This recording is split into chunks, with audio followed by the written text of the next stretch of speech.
Praise lord. అందరూ కూడా మహిమను దేవునికి చెల్లిద్దాం. అందరూ కూడా గట్టిగా దేవునికి మహిమను చెల్లిద్దాం. హల్లెలూయా, హల్లెలూయా. దేవునికి స్తోత్రం. మన శరీరాల్ని, మన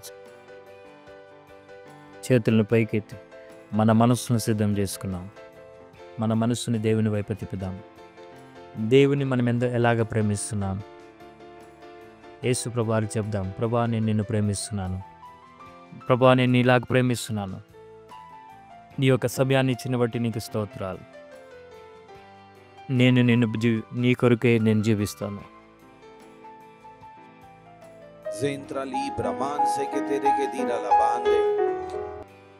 హల్లెలూయా, hallelujah, hallelujah, hallelujah, hallelujah, hallelujah.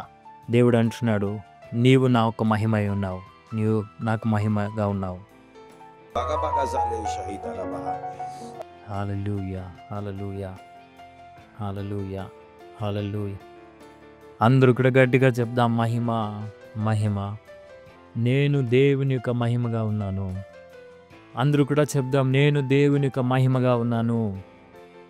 హల్లెలూయా. స్తోత్రం, స్తోత్రం, స్తోత్రం, స్తోత్రం, స్తోత్రం, స్తోత్రం. ఈ సమయం బట్టి దేవునికి స్తోత్రాలు. మన మనస్సుని సిద్ధపరచుకుందాం. హల్లెలూయా. ప్రభువా నీకు స్తోత్రాలు. అయా నీ యొక్క పవిత్ర ఆత్మశక్తితో మమ్మల్ని నింపండి. బైబిల్ ప్రభు యొక్క వాక్యం నిమిత్తమైన స్తోత్రాలు. అయ్యా నీ యొక్క మాటలు వినడానికి నీకు స్తోత్రాలు. ఈ ప్రార్థన యేసు నామములో అడుగు వేడుకుంటున్నాం మా తండ్రి, ఆమేన్. అందరూ కూడా కూర్చున్నాం. హల్లెలూయా. అందరూ కూడా దేవునికి స్తోత్రాలు చెల్లిద్దాం. హల్లెలూయా. చప్పట్లు కొడుతూ దేవుని స్తుతిద్దాం. Praise the lord. Hallelujah, hallelujah, hallelujah. Praise the lord. నేను ఈ విధంగా దేవుణ్ణి ఆరాధిస్తున్నాను. అనేక కష్టాలు ఉండేది, అయితే నా జీవితంలో ఒక అధికారం కలిగి ఉన్నాను. నేను గెలవడానికి పిలువబడి ఉన్నాను. నేను ఓడిపోవడానికి రాలేదు. నేను ఎక్కడికైతే వెళ్తున్నానో నేను కేవలం గెలవడానికి వెళ్తాను. నేను ఒక ఆశీర్వాదంగా ఉన్నాను. అందరూ చెప్పండి, నేను ఒక ఆశీర్వాదంగా ఉన్నాను.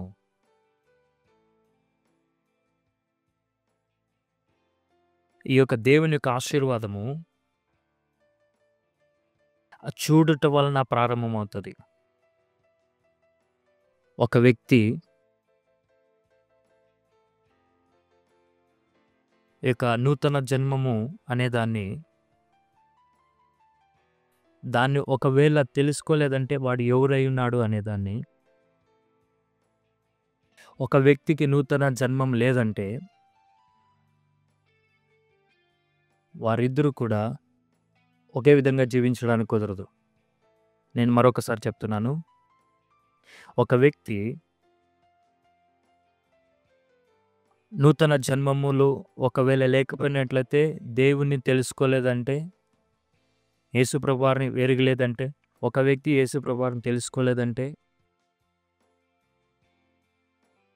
ఒక వ్యక్తికి ఒక నూతన జీవం ఉన్నది అని ఒకవేళ తెలియకుంటే, వాడు ఎవరు అని తెలుసుకోలేదంటే, వాళ్ళిద్దరు కూడా జీవించడానికి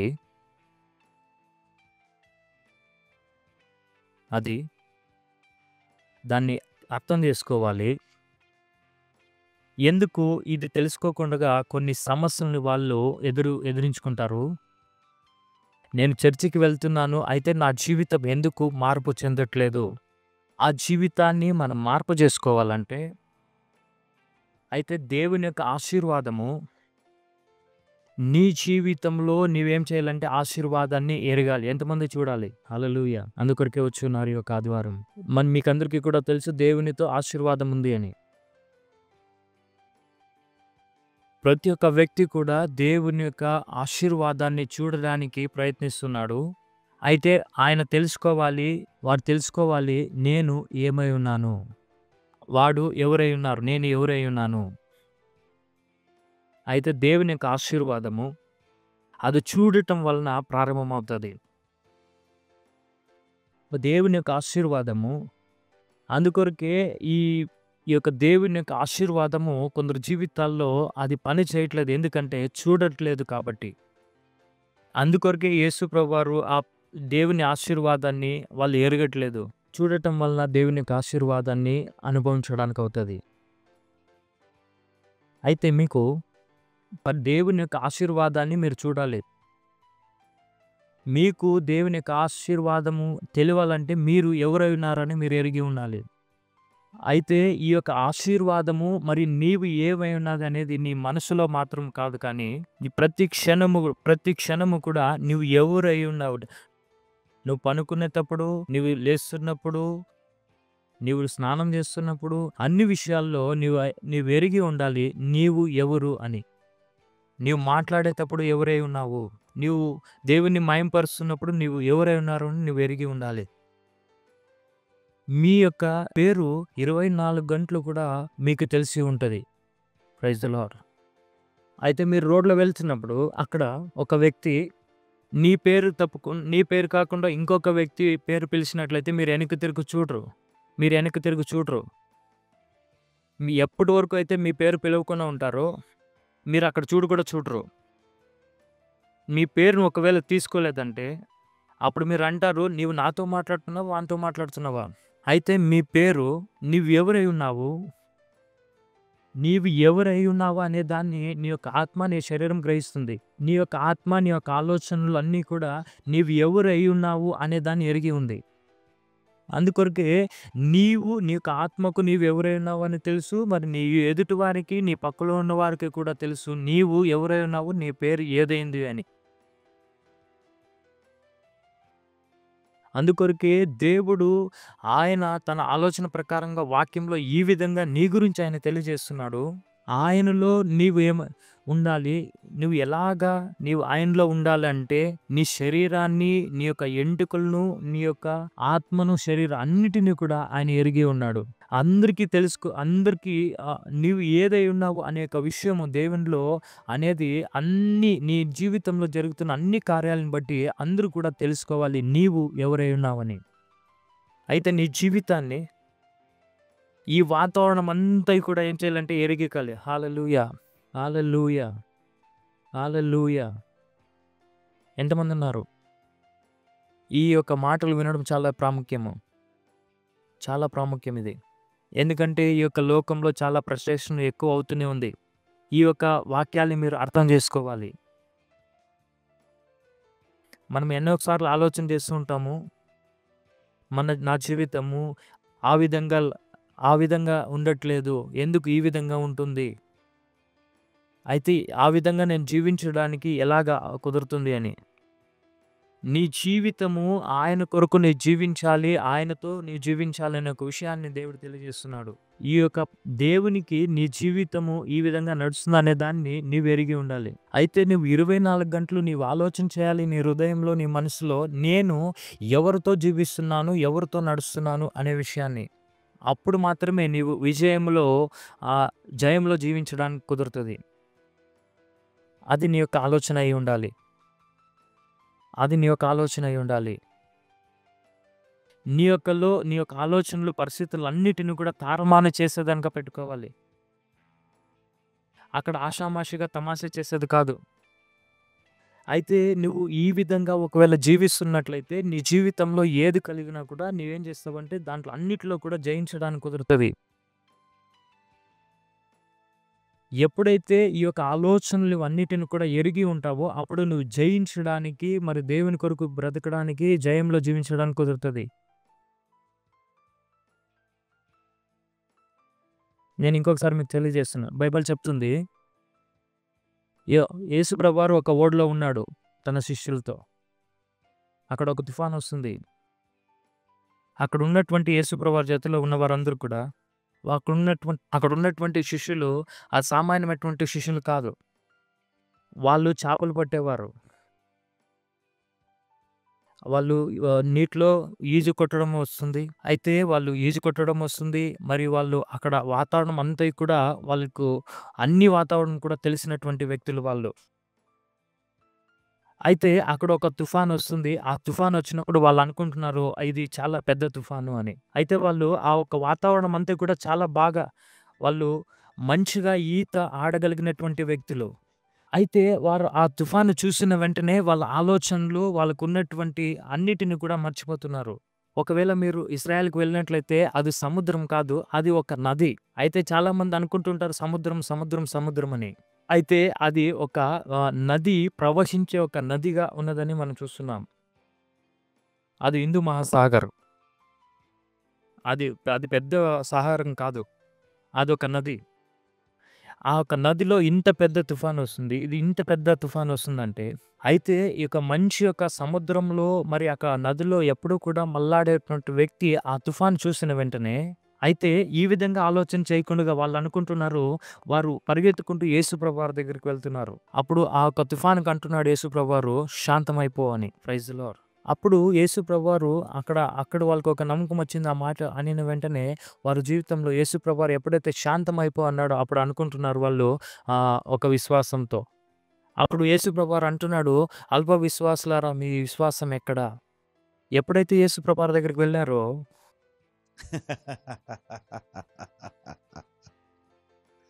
చాలా ఇంట్రెస్ట్‌గా ఉందండి ఇది. ఇది మీరు వాక్యాన్ని చదువుతున్నప్పుడు. యేసు ప్రభువారి దగ్గరికి వెళ్ళినప్పుడు, అయ్యో!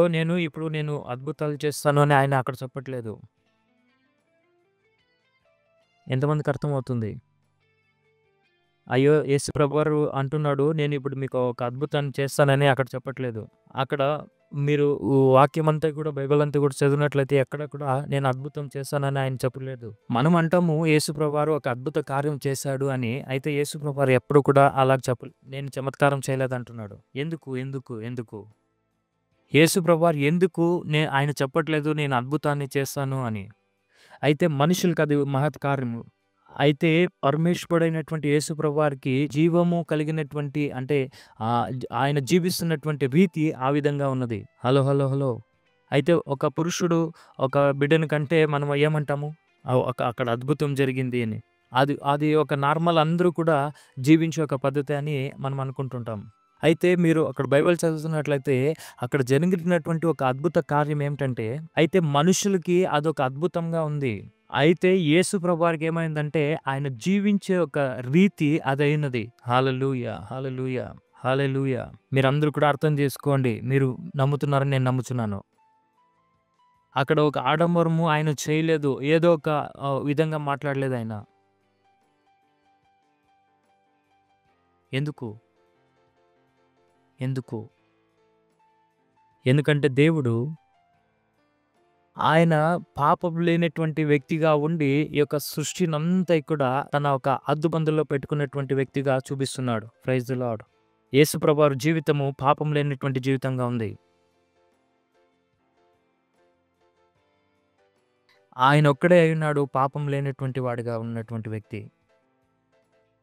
అప్పుడు అందరూ కూడా మనం అయ్యో! నేను పాపి అయ్యున్నాను. అందుకొరకే నా జీవితంలో ఇదేమీ కూడా కావట్లేదు. ఒకవేళ నేను ఇలాగ అడిగితే మీరందరూ కూడా అంటారు నేను పాపినే అని చెప్పేసి. అయితే నేను మీకు తెలియజేస్తున్న ఈ యొక్క సృష్టి ఎలాగా జీవిస్తుంది? ఈ యొక్క సృష్టి ఎవరి దగ్గర సాగిలపడుతుంది? ఈ యొక్క వ్యక్తి దగ్గర. ఒక పాపం చేశాడు. పరమేశ్వరుడు ఆదాముని చేశాడు. ఆ యొక్క ఆదాముని దేవుడు సృష్టించినప్పుడు ఆదాము చేసినటువంటి పాపం నిమిత్తమే ఈ సృష్టి అంతా కూడా శాపంలో ఉంది. నేను పాపాన్ని మీకు తెలియజేస్తున్నాను. ఎంతమంది ఈ యొక్క గ్యాస్ యొక్క లైటర్‌ను వెలిగించడం తెలుసు మీకి? ఒక్కొక్కసారి నేను మీ స్త్రీలతో అడుగుతున్నా ఒక్కొక్కసారి ఆ గ్యాస్ వెలిగించినప్పుడు వెలగదు. ఎందుకు?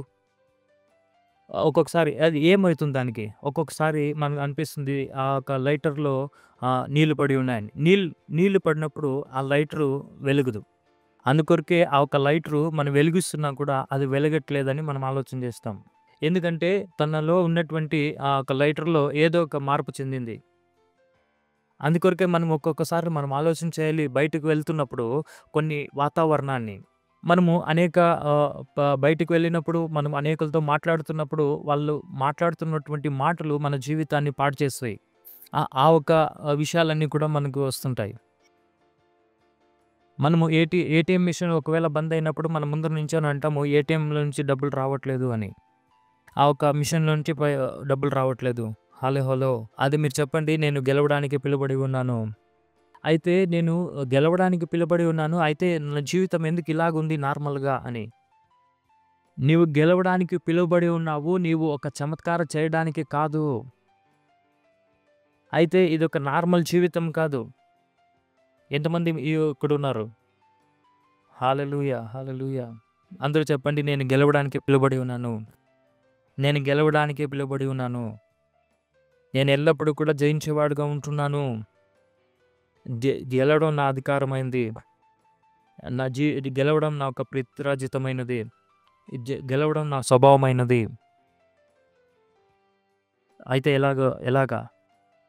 అయితే నేను మీకు తెలియజేస్తున్నాను. ఈ యొక్క జీవితాన్ని మనం ఏం చేయాలంటే, యేసు ప్రభువారిలో మనముండి, ఈ యొక్క జీవితాన్ని జయించేవారుగా ఈ యొక్క లోకంలో ఉండాలి. అందుకొరకే యేసు ప్రభువారు అంటున్నాడు, దేవుని యొక్క జీవితంలో నేను జయించడానికే పిలువబడి ఉన్నానని. అందుకొరకే పవిత్రాత్మ దేవుని యొక్క సహాయంతో యేసు ప్రభువారు ఏమంటున్నాడంటే, నేను ఎల్లప్పుడూ కూడా పవిత్రాత్మ దేవుని యొక్క సహాయముతో పవిత్రంగా జీవించి, ఈ యొక్క జీవితాన్ని నేను జయించడానికి ప్రయాసపడుతున్నాను అంటాడు. ఇది దేవుని యొక్క జీవితం. అందుకొరకే ఆ యేసు ప్రభువారు ఈ యొక్క ధర్మాన్ని ప్రచారం చేయడానికి ఒక లోకంలోనికి రాలేదు. Praise the lord. మనమందరూ కూడా వెనకకి వెళ్దాం. నదిలోనికి మనం వెళ్దాం. ఓడ దగ్గరికి వెళ్దాం. అక్కడ ఎవరున్నారు? యేసు ప్రభువారు ఉన్నాడు. పనుకొని ఉన్నాడు. ఆ యొక్క శిష్యులు ఉన్నారు. వాళ్ళ పిల్లలు కాదు. అది పిల్లలు కాదు, వాళ్ళు శిష్యులు. ఆ యొక్క నదిలో ఉన్నటువంటి వారు ఓడ గురించి చాలా బాగా తెలిసినటువంటి వ్యక్తులు వాళ్ళు. వాళ్ళకి అక్కడ తిరగడం చాలా కష్టమని వాళ్ళకి తెలుసు. వారు నది గురించి బాగా తెలుసు, సముద్రం గురించి తెలుసు, చేపల గురించి తెలుసు. ఎందుకంటే చేపలు పట్టేవారు కాబట్టి. అయితే అవన్నీ ఎరిగినప్పటికీ కూడా తుఫాను చూసిన వెంటనే వాళ్ళ ఆలోచన మారిపోయాయి. అయితే యేసు ప్రభువారి దగ్గరికి వెళ్ళి, స్వామి, అయ్యో మీరు పనుకొని ఉన్నారు, మేము చనిపోతున్నాం. అయితే యేసు ప్రభువారు కోప్పడలేదు. యేసు ప్రభువారు లేచాడు. ఆయన పనుకొని లేచాడు. అందరూ కూడా చెప్పండి, ఆయన పనుకొని లేచాడు. అక్కడ ఎవరు కూడా అన్య భాషతో మాట్లాడలేదు. వాళ్ళెవరూ కూడా అక్కడ ఏడవలేదు. యేసు ప్రభువారు అక్కడ పనుకొని ఉన్నాడు. ఆయన పనుకొని ఉన్నటువంటి వారిని లేపించారు. అక్కడ తుఫాను ఉంది. అక్కడ అన్నాడు, శాంతమైపో అన్నాడు. అక్కడ ఏం మాట్లాడలేదు ఆయన. అయ్యో అయ్యా మేము ఇక్కడ ఏడుస్తూ మేము చెప్తున్నామని ఎవరు అనలేదు. అక్కడ ప్రార్థన జరగట్లేదు. అక్కడ ఎవరు ఏడవట్లేదు. అక్కడ ఎవరు కూడా బ్లేమ్ గేమ్ చేయట్లేదు. అయితే ముందుగా చెప్పినట్లయితే, అయ్యో మీరు టైం సరిగ్గా చెప్పరు, అయితే నేను పనుకునేవాడిని, అయితే మేము అది ఈ విధంగా ఎవరు మాట్లాడలేదు అక్కడ. అక్కడ ఎవరు కూడా ఈ విధంగా మాట్లాడలేదు. అయితే నువ్వు పాపం చేశావు, అందుకొరకే ఒక తుఫాను వచ్చిందని అక్కడ ఎవరు కూడా అనట్లేదు. అయితే అయ్యో మీరు చాలా పిచ్చివాళ్ళుగా ఉన్నారు, మీకు ఈత ఆడడం వచ్చు కదా, మీరు వెళ్ళొచ్చు కదా అని అక్కడ కూడా మాట్లాడట్లేదు. హల్లెలూయా! అయితే యేసు ప్రభువారు అక్కడ పనుకొని ఉన్నాడు. అక్కడ చూడండి, పనుకొని ఉన్నాడు. అయితే ఆయన పనుకొని ఉంటున్న వెంటనే లేసి ఆ ఒక తుఫానుని ఏం చేశాడంటే ఆయన నిలిపేశాడు. అప్పుడు ఆయనకు నిద్ర వెళ్ళిపోయింది. అప్పుడు ఆయన కోపం వస్తుంది. ఆయన వెనక్కి తిరిగి చెప్తున్నాడు, ఏ అల్ప విశ్వాసులారా. అప్పుడు ఎందుకు ఆయన కోపం వచ్చింది? ఆయన ఒక్కటి మాత్రమే, ఆయన ఆ ఒక జీవితాన్ని ఆయన జీవిస్తున్నాడు. అదే అలాంటి జీవితము మీరు కూడా జీవించాలని ఆయన కోపం వచ్చింది. అయ్యో నా యొక్క నిద్రను మీరు పాడు చేయకుండా మీరు కూడా ఈ యొక్క తుఫాన్ని శాంతం చేసేవారుగా ఉండవలసింది అంటున్నాడు. Praise the Lord. ఈ యొక్క యేసు ప్రభువారి దగ్గర ఏ యొక్క అధికారం అయితే ఆయన కలిగి ఉన్నాడో అదే అధికారము కూడా ఆ శిష్యుల దగ్గర కూడా ఉన్నది. हेलो हेलो हेलो हेलो कितने लोग हैं? पर क्या हुआ था? అక్కడ ఈ యొక్క పాపం చేసినటువంటి వ్యక్తుల గురించి ఆయన మాట్లాడట్లేదు. అయితే ఒకవేళ వారు ఆ యొక్క తుఫానుని ఆపివేసినా కూడా వారి మీద ఆయన కోపపడేవాడు కాదు. అందుకొరకే అంటున్నాడు యేసు ప్రభువారు, ఇంకా ఎన్ని రోజులు నేను మీతో ఉండాలి? ఎంతమంది ఉన్నారు? అయితే అక్కడ ఏం జరిగింది? యేసు ప్రభువారి జీవితంలో ఈ విధంగా లేదు. యేసు ప్రభువారి జీవితము పాపము లేనటువంటి జీవితంగా ఉన్నది. ఆయన జీవితంలో ఉన్నటువంటి ఆ విత్తనము మనుషుల యొక్క విత్తనం కాదు. అది దేవుని యొక్క విత్తనము. అలాంటి జీవితము కలిగి ఉన్నాడు.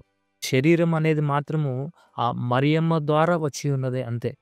అందుకొరకే యేసు ప్రభువారు అలాంటి జీవితాన్ని జీవించడానికి కుదరట్లేదు. కొరకే యేసు ప్రభువారు ఆ విధంగా జీవించడానికి అది చాలా ప్రాముఖ్యమైనది. మరి ఆ విధంగా జీవించడానికి ఆయనకి వీలయింది. అవును, మీరంటారు, పాస్టర్‌జీ మీరు చాలా కరెక్ట్‌గా చెప్పారు. ఎందుకంటే నేను పాపినై ఉన్నాను. కొరకే ఆ విధమైనటువంటి జీవితాన్ని జీవించడానికి నా వల్ల అవ్వట్లేదు అని. కొరకే అందుకొరకే ఈ సందేశాన్ని దేవుడు ఈరోజు మీ దగ్గరికి తీసుకొనొచ్చాడు. చింత చేయకండి. అయితే నేను మీకు ఏదైతే తెలియజేస్తున్నానంటే యేసు ప్రభువారు జీవించినటువంటి జీవితము ఎలాంటిదంటే ఆయన ఎందుకు ఈ విధంగా జీవించాడు అంటే ఎందుకంటే యేసు ప్రభువారు ఇలాంటి జీవితాన్ని జీవించాడంటే ఆయన విశేషమైనటువంటి వాడుగా ఉన్నాడు. కొరకే ఆయన అంటున్నాడు, ఆయన తెలుసుకున్నాడు, ఆయన విశేషమైనటువంటి వాడు అని ఆయన ఎరిగి ఉన్నాడు. ఇది మీకు అర్థమవుతుందా? ఎవరైతే విశేషమైనటువంటి వారుగా ఉంటున్నారో విధంగా ఎరిగినటువంటి వారు ఎలాంటి జీవితాన్ని జీవించగలుగుతాము అనే దాని గురించి వాళ్ళకి ఒక క్లారిటీ ఉంటుంది. అందుకొరకే మనము భారతదేశంలో కొన్ని పిక్చర్లు మనం చూస్తాము. తండ్రి చనిపోతాడు, మరి కుమారుడు ఉంటే ఆ మామ మరి అత్త వాళ్ళందరూ కూడా వాడిని పనివాడినిగా చేస్తారు. ఆ యొక్క కుమారుడిని ఆ యొక్క ఇంటికి ఏం చేస్తారంటే పనివాడిగా చేసుకుంటారు. ఈ విధంగా ఉన్నటువంటి పిక్చర్లు భారతంలో మొట్టమొదటిగా చాలా ఉండేటివి. ఇలాంటి పిక్చర్లు చాలా మంది మనం చూసాం కదా. ఇక్కడికే ఆ యొక్క కుమారుడు చాలా విశేషమైనటువంటి వాడు కాదు కాబట్టి నిన్ను పనివానిగా చేశాము అని. అందుకొరకే సాతాను ఏం చేస్తున్నాడంటే ఈ విధంగా నీ విశేషమైనటువంటి వాడు కాదు అని చెప్పేసి ప్రపంచంలో ఉన్నటువంటి అన్నిటినీ కూడా వాడు మోసం చేస్తున్నాడు. కొరకే నీవు ఏది అయి ఉన్నావు అనే ఒక విషయం, సరైన విషయము నువ్వు ఎరిగి ఉండాలి. ఇలా నీవేదైనా పాపం చేసినట్లయితే దాని గురించి నీవు పశ్చాత్తాపం పడి మరలా నువ్వేం చేయాలంటే దేవునితో నీవు శుద్ధునిగా జీవించాలి. ఎలాగ జీవిస్తున్నామంటే ఈ యొక్క పేదతనంలో జీవించడము అది చాలా పాపము. ఇది పాపమైంది. కొరకే మనం ఏం చేయాలంటే నీవు ఏది అయి ఉన్నావు అనే విషయాన్ని నీవు ఖచ్చితంగా తెలుసుకోవాలి. నీవు ఖచ్చితంగా తెలుసుకోవాలి నీవు ఎవరై ఉన్నావు. కొరకే యేసు ప్రభువారు ఆయన నీవు ఈ విధంగా చెప్పకూడదు, యేసు ప్రభువారు పవిత్రుడు, పరిశుద్ధమైనటువంటి దేవుని కుమారుడు అని. యోహన్నా రాసిన సువార్త 1:12 ఈ వాక్యంలో రాయబడి ఉంది. ఈ వాక్యాన్ని వినిన వెంటనే మనం అందరూ కూడా గట్టిగా కేకలు వేయాలి. ఎందుకంటే అందరూ కూడా ఈ ఒక వాక్యం ద్వారా మనము ఆయన కుమారులుగా పిలువబడి ఉన్నాము. యేసు ప్రభువారు దేవుని కుమారుడు కాబట్టి అలాంటి కార్యాన్ని చేశాడు, ఆ విధంగా జీవించాడు. అయితే నేను ఎవరిని? అయితే మనమైతే చెప్తాము, అయ్యో మేము కేవలం మనిషి. అయితే మనం అంటాము నా తండ్రి ఇలాంటి వాడు, మా తల్లి ఇలాంటిది అని మనము ఈ విధంగా చెప్పేవారుగా ఉంటాం. మంచిదే. ఎందరైతే దేవుని అంగీకరించెదరో వారందరూ కూడా దేవుని పిల్లలగుటకు అధికారము ఇచ్చెను అని రాయబడి ఉన్నది. హల్లెలూయా. అందుకొరకే దేవుడు అంటున్నాడు, యేసు ప్రభువారు అంటున్నాడు, ఆయన మనకు గ్రాంట్ చేశాడు, అధికారం ఇచ్చాడు. నీవు దేవుని కుమారుడు. యేసు ప్రభువారు దేవుని కుమారుడు.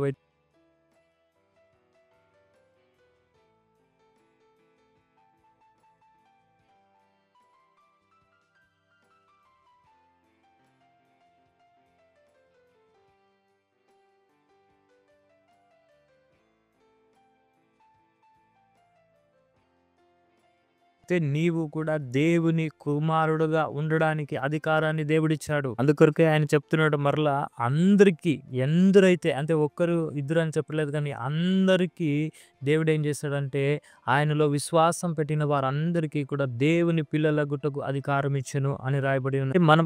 మనం అనుకుంటుంటాము యేసు ప్రభువారు ఒక కుమారుడు దేవుని యొక్క సంతానం అనే ఒక విషయాన్ని జ్ఞాపకంలో పెట్టు కుమారుణ్ణే. అయితే మీలో కొంతమంది అంటారు, నేను పలానా ఒక వ్యక్తి ఎవరంటే నేను శకుంతల ఒక కుమార్తెనే, పేరేమంటే పోపాక్లాలు అని. ఈ యొక్క కార్యాలు మన మనస్సులో, మన ఆలోచనలో ఉంటున్నాయి. ఎక్కడి నుంచి వచ్చాను? జాన్పూర్ నుంచి వచ్చి ఉన్నాను. అక్కడ జమీన్ ఉంది, అక్కడ ఆస్తుంది అని ఇలాంటి విషయాల్ని మనం ఆలోచనలో పెట్టుకొని ఉంటాం. అయితే నేను ఇంజినీరు అయ్యున్నాను, డాక్టర్ అయ్యున్నాను అనేది కాదు.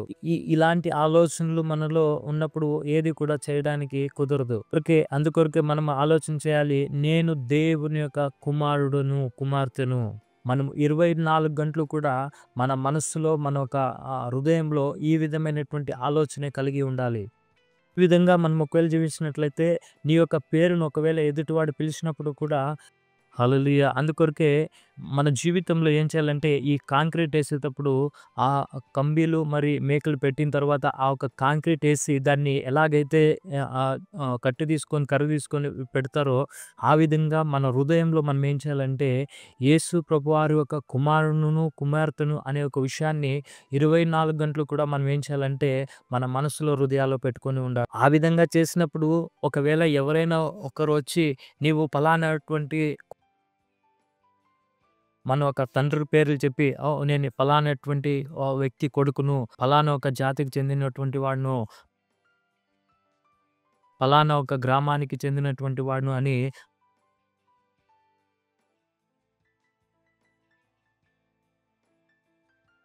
మనం ఈ విధంగా చెప్పుకుంటుంటాం. ఇవన్నీ కూడా కాదండి మనము. ఈ విధంగా ఆలోచన చేయకుండగా దేవుని కుమారుడు, కుమార్తె అనే ఒక విధంగా నీవు ఈ యొక్క వారంలో ఆలోచన చేసి ఒకవేళ నీవు దేవుని యొక్క ఆలయానికి ఒకవేళ వచ్చినట్లయితే, ఈ వారం ఈ విధంగా నీవు ప్రయత్నం చేసినట్లయితే, ఒకవేళ ఆ విషయం ఒకవేళ వానికి తెలియకుండా ఉన్నట్లయితే, ఆ సేవకునికి తెలియకుండా ఉన్నట్లయితే, వాడు ఏది నేర్పిస్తాడంటే, నీవు చర్చికి ఇవ్వాలి, ఇవ్వాలి, ఇవ్వాలి. ఎందుకంటే ఆ పాస్టర్ దగ్గర డబ్బులు లేవు కాబట్టి ఆ విశ్వాసులకి ఏం నేర్పిస్తాడంటే ఇవ్వాలి, ఇవ్వాలి, ఇవ్వాలి అని. అందుకొరకే ఆ చర్చ్ ఏమవుతుంది మూయబడతది అని నేను మీకు చెప్తున్నాను. నేను ప్రవాదన మీకు చెప్పట్లేదు కానీ అయితే అయితే చెప్తున్నా. Praise the lord. హల్లెలూయా! అందుకొరకే మీరు చెప్పండి, నేను దేవుని యొక్క కుమారుడై ఉన్నాను. అందుకొరకే మనమందరూ కూడా పలకాలి, నేను దేవుని యొక్క కుమారుడై ఉన్నాను. అయితే ఈ మాటలు మనం చెప్తుండగా సైతాను మన జీవితంలో కార్యం చేస్తాడు. నీ వలన ఇది కాదు, నీ వలన అది కాదు, నీ వలన ఇది చేయడం కాదు అని సాతాను మనతో పలుకుతూ ఉంటాడు. అందుకొరకే నీవు వానితో చెప్పాలి, యేసు ప్రభువారు ఒక తుఫానును కూడా ఆయన నిలిపివేశాడు.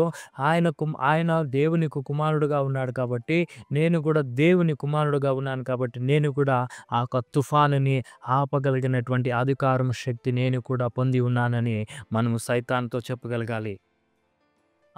ఎలాగైతే యేసు ప్రభువారు ఒక అందుకొరకే అక్కడ మనం చూసినట్లయితే లైటరు ఎప్పుడైతే షార్ట్ సర్క్యూట్ అవుతదో అప్పుడేమవుతుందంటే ఆ యొక్క లైట్‌లో ఆ యొక్క వెలుగు రావడానికి అంటుకోవడానికి వీలు కాదు. అందుకొరకే నీవు ఎప్పుడైతే నీ యొక్క మనసులో నీ యొక్క దేవుని యొక్క మంచి ఆలోచనలకు నువ్వు చోటు ఇవ్వవో అప్పుడేమవుతుందంటే నీ ఒక మంచి దాన్ని చూడలేకపోతావు. అప్పుడేమవుతుందంటే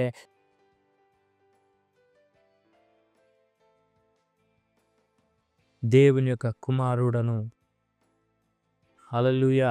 మనము మరలా ఓడ దగ్గరికి మనమొద్దాం. ఆ ఓడలో యేసు ప్రభువారు ఏం చేస్తున్నాడు? ఆయన పనుకొనున్నాడు.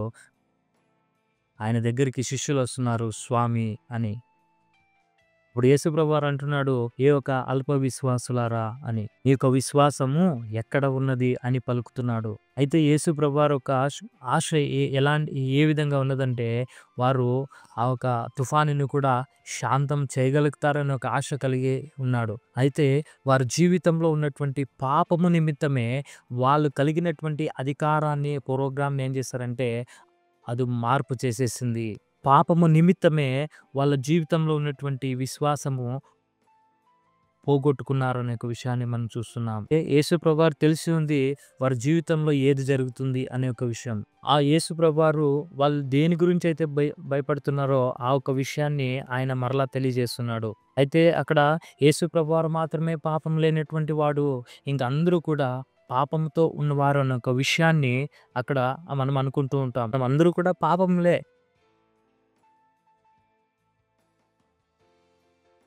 ఆ వాక్య భాగంలో 2 కొరింథీయులకు రాసిన పత్రిక 5వ అధ్యాయము 17వ వచనంలో మనం చూసినట్లయితే, అయితే ఇక్కడ దేవుని యొక్క వాక్యం తెలియజేసింది, ఎవడైతే క్రీస్తులో ఉన్నాడో వారందరూ కూడా నూతన సృష్టి అనే ఒక వాక్యాన్ని ఇక్కడ రాయబడి ఉన్నది.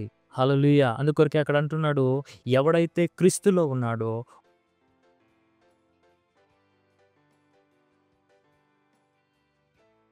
వాడు నూతన సృష్టిగా మారుతున్నాడు. నూతన జీవము కలిగినటువంటి వ్యక్తిగా ఉన్నాడు. హల్లెలూయా! ఎవరైతే క్రీస్తులో ఉన్నారో వాడు నూతనమైనటువంటి జీవాన్ని కలిగి ఉన్నాడు అనే ఒక వాక్యాన్ని యేసు ప్రభువారు తెలియజేస్తున్నాడు. దేవుడు ఒక నూతనమైనటువంటి మనిషిని అక్కడ జన్మించలేదు. ఎందుకంటే మొట్టమొదటిగానే ఏం చేశాడంటే ఒక మనిషిని చేశాడు ఆయన. అయితే సృష్టి కార్యంలో ఒక కార్యం జరిగింది. ఆదికాండంలో 1వ అధ్యాయము 26వ వచనంలో మనం చూసినట్లయితే, మన పోలిక చొప్పున ఒక మనిషిని నిర్మిద్దాము అన్నాడు. అక్కడ రాయబడి ఉన్నది, ఆయన ఏమంటున్నాడంటే 26వ వచనంలో, మనము మనుష్యుని అనే ఒక మాటను అక్కడ రాయబడి ఉన్నది. ఆయన సృష్టిలో ఆయనను ఏం చేశాడంటే ఒక మనిషిని ఆయన ఏం చేశాడంటే చేసి ఉన్నాడు. ఇక్కడ ఏం చేశాడు? ఒక మనిషిని నిర్మించాడు. ఏం చేశాడు? ఒక ప్రాణిని చేశాడు. ఎందుకంటే బైబిల్ చెప్తుంది, మనిషిని బైబిల్ అది ఎరిగి ఉంది. అయితే అక్కడ మనిషిని దేవుడు సృజించాడు. అయితే ఇక్కడ చెప్తున్నటువంటి మాటను మనం చూసినట్లయితే నూతన జీవము అనే ఒక మాటను ఆయన చెప్తూ ఉన్నాడు. నూతనమైనటువంటి జీవము కలిగినటువంటి నూతన సృష్టి అనే ఒక దాన్ని పలుకుతున్నాడు. నూతన సృష్టి అంటే ప్రతి ఒక్కరు కూడా దేవుని సన్నిధిలో వారే, అది నిజమే. దేవుని యొక్క వాక్యం తెలియజేస్తుంది. మనము కూడా మనుషులుగా మారవాలి కదా. సైబోకు ఒకటి అవుతుంది, మరి రోబోట్ ఒకటి అవుతుంది. రోబోట్ వేరే, సైబోక్ వేరే అనే ఒక విషయాన్ని మీకు నేను తెలియజేస్తున్నాను. సైబోగ్ వేరేగా ఉన్నది, రోబోట్ వేరేగా ఉన్నది. ఇక్కడ చూడండి, ఆ రోబోట్ సైబోక్ వేరే ఉంది, ఆ రోబోట్ వేరే ఉంది. ఇక్కడ సైతాను ఏం చేస్తాడంటే దేవుణ్ణి కాపీ చేస్తాడు. సైంటిస్టులు చేసేది, వాళ్ళు అనుకుంటుంటారు ఆ ఒక్క రోబోట్‌ని చేసిన తర్వాత ఇది చాలా ఏండ్ల వరకు అది ఉంటది అని. అయితే మీరు చేయాలని ఒకవేళ ప్రారంభం చేస్తే ఒకవేళ చేయొచ్చు. దేవుడు ఏం చేశాడంటే వాళ్ళని అందరిని కూడా పిచ్చివాళ్ళని చేసేసి దేవుడు ఒక నూతన సృష్టిని, జీవాన్ని ఆయన సృష్టించాడు. హల్లెలూయా! హల్లెలూయా! హల్లెలూయా! స్తోత్రం. ओके, इस समय भेंट, दशमांश, पार्टनरशिप, बीज को बोने का सही है। Thank you. प्रार्थना करें क्या भेंट के लिए? धन्यवाद देते हैं परमेश्वर इस भेंट को लाने का अनुग्रह, बुद्धि, समझ, ज्ञान देने के लिए जैसे हमने दिया है। इसकी बड़ी हुई फसल हम तक आ रही है प्रभु यीशु मसीह के नाम। हाँ प्रभु, इन भेंटों के ऊपर आशीषों का आह्वान करते हैं। धन्यवाद। बढ़ोतरी का नियम बोलते हैं, राज और सुसमाचार के विस्तार के लिए प्रभु यीशु मसीह के नाम में आमीन। Thank you. अगर आप पहली बार आए तो हम आपका स्वागत करना चाहेंगे, खड़े हो सकते हैं। अगर आप किसी भी चर्च सेंटर में हैं और अभी तक प्रभु यीशु को आपने ग्रहण नहीं किया है, क्योंकि जब आप प्रभु यीशु को ग्रहण करते हैं तो आप क्या बन जाते हैं? परमेश्वर की संतान। सो एंजॉय दैट, उसको कीजिएगा और हमारे साथ उस प्रार्थना को कर सकते हैं। सो किसी भी सेंटर में हैं, सो प्लीज इस प्रार्थना को मेरे पीछे कीजिएगा ताकि आप भी परमेश्वर की संतान होने का अधिकार पालें। बोलिएगा, धन्यवाद प्रभु यीशु के लिए मैं विश्वास करता हूं कि उन्होंने मेरी आत्मा को बचाने के लिए सूली पर अपने प्राण दिए और आपने उन्हें तीसरे दिन मरे हुए में से जिंदा किया और वह सदा के लिए जीवित हैं। मैं आज अपने मुंह से घोषणा करता हूं कि प्रभु यीशु जीवित परमेश्वर के पुत्र मेरे प्रभु हैं, मेरे स्वामी हैं। आज से मैं नया जन्मा हूं, आज से मैं परमेश्वर की संतान हूं। धन्यवाद प्रभु मेरे उद्धार के लिए। धन्यवाद, धन्यवाद, धन्यवाद, धन्यवाद। और इस प्रार्थना को हम प्रभु यीशु के नाम में मांगते हैं, आमीन, हालेलुया। अगर आपने ये प्रार्थना की है तो मैं आपको बताना चाहता हूँ, परमेश्वर ने आपकी प्रार्थना सुनी है और आप वास्तव में बच गए हैं। धन्य है आप, क्योंकि आप आज से परमेश्वर की संतान हैं। हम प्रार्थना, और हमारी डिटेल्स स्क्रीन पे हैं, अगर आपने किसी भी सेंटर से किया हमें बताइएगा जरूर। Praise the Lord. हम आपके लिए प्रार्थना करेंगे। परमेश्वर, प्रार्थना करता हूँ उस व्यक्ति के लिए जिन्होंने अभी प्रभु यीशु को ग्रहण किया है। प्रभु यीशु का नाम इनके ऊपर सदा के लिए बना रहेगा। शैतान का इनके ऊपर कोई दावा या कब्जा नहीं है, ये अब आपके राज के हैं। मैंने आशीष देता हूं आपकी बुद्धि के साथ, समझ के साथ, प्रेम के साथ और आपके आत्मा के साथ, प्रभु यीशु के नाम में, आमीन। तो जिन्होंने भी अभी यीशु मसीह को जीवन दिया है, एक छोटी सी प्रार्थना कर लीजिए अपने हाथों को उठाकर कि मैं पवित्र आत्मा को ग्रहण करता हूं यीशु के नाम में। सही, इतनी सी प्रार्थना कि मैं पवित्र आत्मा को ग्रहण करता हूं यीशु के नाम में। पवित्र आत्मा मेरे जीवन में आइए और अपना घर बनाइए यीशु के नाम में, आमीन। Praise the Lord. अगर आपने ये प्रार्थना की है, धन्य है आप। डिटेल्स हमें बता दीजिए। खड़े होंगे, परमेश्वर का धन्यवाद देंगे।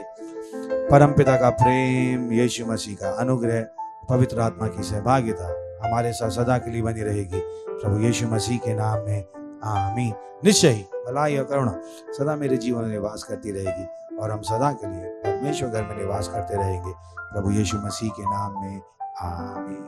आनंद मनाइए। वचन